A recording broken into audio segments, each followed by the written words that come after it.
la misión. Bien, pues ahora tenemos recibimos a Robertito Cardoso Crossway, viene Ezequiel Rangel, Armando Aguirre, Luis Ernesto Moreno, a cargo del encendido de la fogata. Además, por ahí tenemos un invitado, puede ser algún miembro de la comunidad ñay que también nos acompaña a proceder con el encendido de la fogata. Roberto Cardoso, de los pioneros de la misión.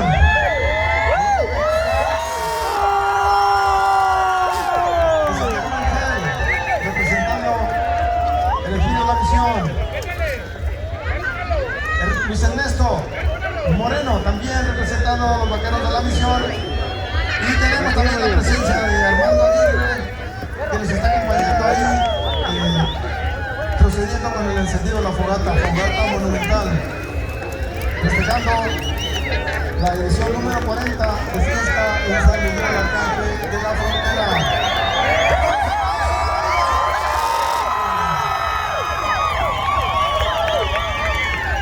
Bien, pues después de una pausa de dos años, debido a las contingencias sanitarias que han azotado al mundo,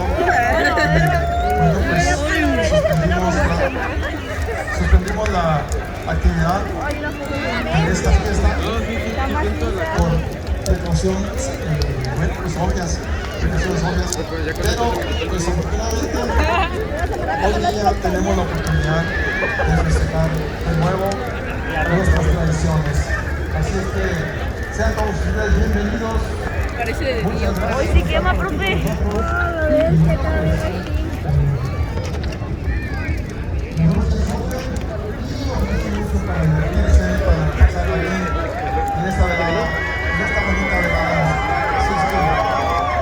Señoras y señores, edición número 40 de fiesta en la misión. Aguanta eso para atrás. ¿Cómo se me derriten los lentes de contacto? Fotos traído.